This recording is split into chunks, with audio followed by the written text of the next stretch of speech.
What is an ATA carnet? An ATA carnet is your passport for goods. So the ATA carnet functions just like your personal passport, but instead of being for you as a person, it actually is your passport for your commercial items. It is also an international development tool because it really helps aid U.S. business expanding in foreign markets. It levels the playing field. It allows our businesses to go into foreign countries duty and tax-free for up to 1 year.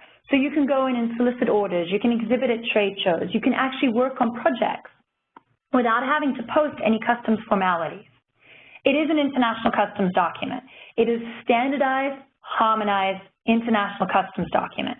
And what that means is any erroneous information on the carnet can constitute fraud to up to 100 customs administrations in the world. So it's pretty impressive. It's the only type of customs document that is so harmonized and standardized across the world. There is no other document like it.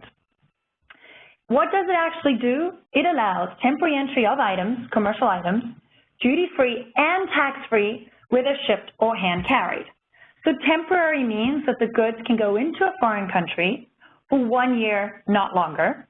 And shipped or hand-carried means you can ship your commercial goods with a freight forwarder, have them coordinate the customs clearance, coordinate the delivery to the site, all on your ATA carnet. Or if you want to take some of the tools with you, or you have commercial samples like garments or jewelry, and you want to take those on the commercial airline with you and hand carry them in, you can do your customs clearance at the airport yourself using the ATA carnet. So it allows for a lot of flexibility. And it is established by the International ATA Carnet Convention.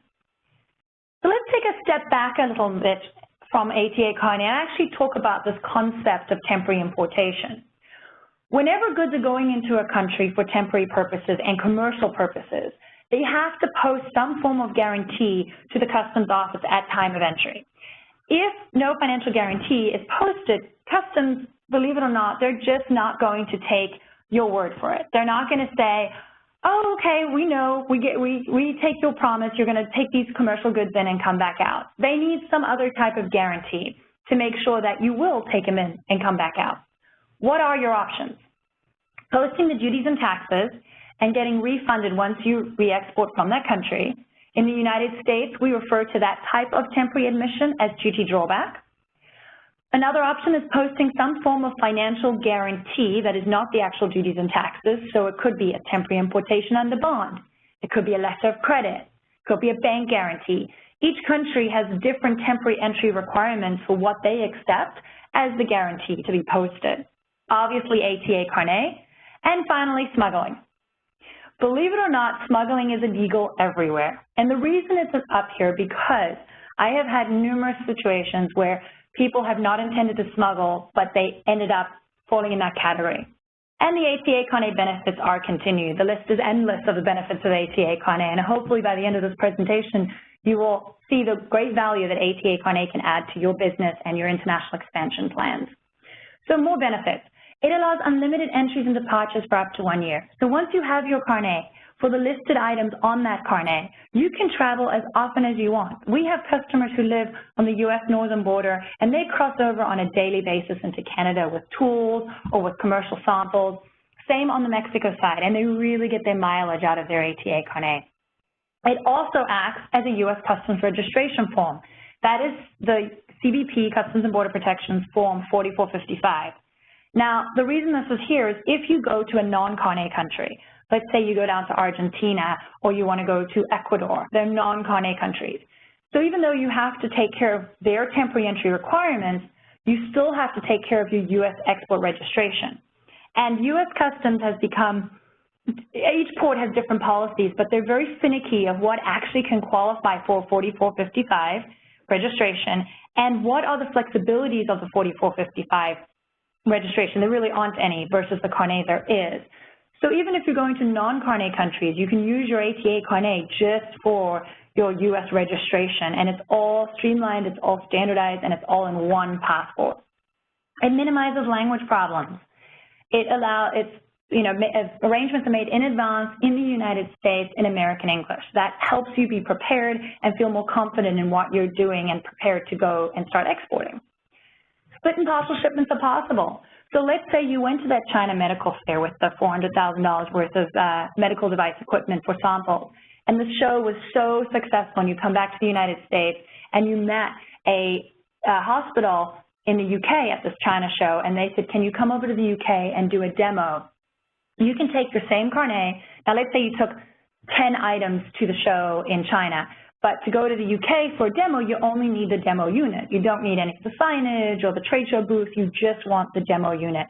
You can take just the one item on the carnet and go over to the UK just to do the demo and come back. So it's a lot of flexibility. And arrangements are made in advance and in US dollars. It's the best part of it all. What type of goods qualify for ATA carnet? Based on the opening slide, anything and everything qualifies for ATA carnet as long as it's intended for commercial purposes and intended to go in and come back out of the foreign country. And it falls into one of these three categories. These three categories are actually appendixes to the ATA carnet convention. So commercial sample, goods used to generate a sales order, not for sale, but to generate the sales order.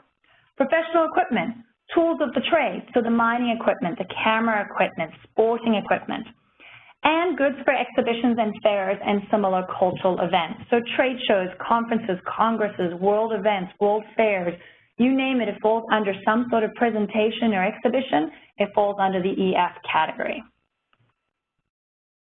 Let's look at some real-life carnet shipments.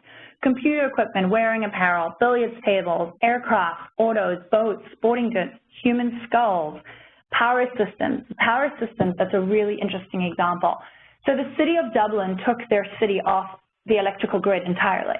But to keep the city of Dublin running and keep the citizens of Dublin functioning with light and electricity, they rented generators from a U.S. company. U.S. company took the generators over to Ireland, entered them into Ireland on an ATA carnet, kept the city functioning and running. The citizens of Dublin had no idea they were running on American generators. Project was over. The generators came back to the U.S. on an ATA carnet. But most importantly, what does not qualify for ATA carnet? What goods cannot go on an ATA carnet? Consumables. The concept is pretty simple. What's going into the carnet country must come back out. So if you're a trade show exhibitor, those booth tchotchkes, the stress balls, the pens, the brochures, the giveaways cannot be on the ATA carnet. They have to be on a commercial invoice, and depending on the country you're going into, some countries will allow them in under the de minimis low value requirement, or they may require some nominal amount to enter the giveaway items. But everything else, if your trade show booth, your pop-up signage, your display cases, your display items, the commercial samples at the trade show booth, that can all be on the ATA carnet. Food items, obviously, again, it's a consumable.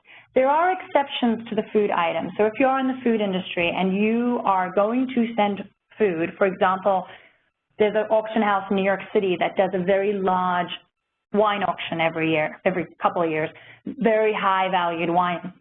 They will send the wine around the world on an ATA carnet because the potential bidders want to see the color, the sediment, and the seal of the bottle. The wine will not be sampled nor tasted, but it will just be physically inspected by the bidders before they're willing to actually post or do the auction.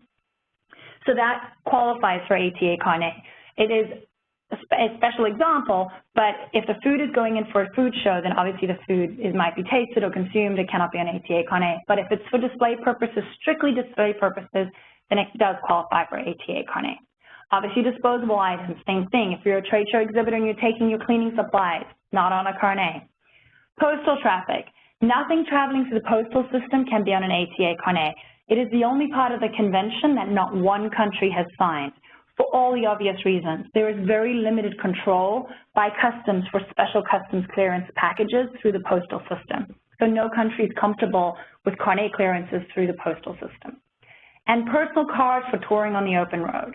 So if you're an auto manufacturer and you're sending cars for demonstration, for hot weather testing to Australia, cold weather testing to, say, Norway, if you're taking cars to sit on a showroom floor or be part of a huge auto show in Germany, that is perfectly fine under the ATA carnet.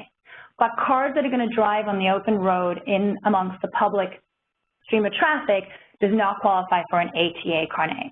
So as long as the car is in a closed environment, even racetracks, we do all the race cars. We do NASCAR, Formula 1, Formula 5, Harley-Davidson's birthday tour, Evel Knievel's motorcycle, all the monster truck shows, all of that goes on carnet because it's a closed racetrack environment.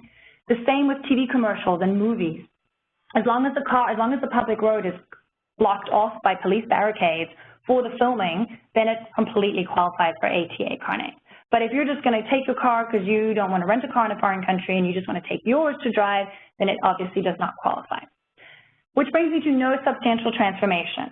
So goods on an ATA carnet entering into a foreign country cannot undergo any further processing, change in value, no tariff shift. It cannot be changed. It has to go in and come out in the exact same manner. And no repairs, no replacements. So let's say you have a medical device, you're in the medical industry, and you have loaned a piece of medical equipment to a hospital in Russia. While there, the unit breaks, and it has to come back to the United States to be repaired. It cannot come back to the United States on a Russian carnet. It can come back into the United States, and there's special customs regulations that impact returning American goods for repair or replacement, where the duty is assessed on the value of labor added, but they do not qualify for carnet. Now look at another scenario. Let's talk about the movie industry. When they go to film overseas, these massive big blockbuster movies, they set up entire villages in foreign countries to make these movies. They'll take 10 cameras, all this lighting equipment, all this high-end equipment. Let's say one of the cameras on the carnet in Morocco breaks. There's no way in Morocco to have that camera fixed.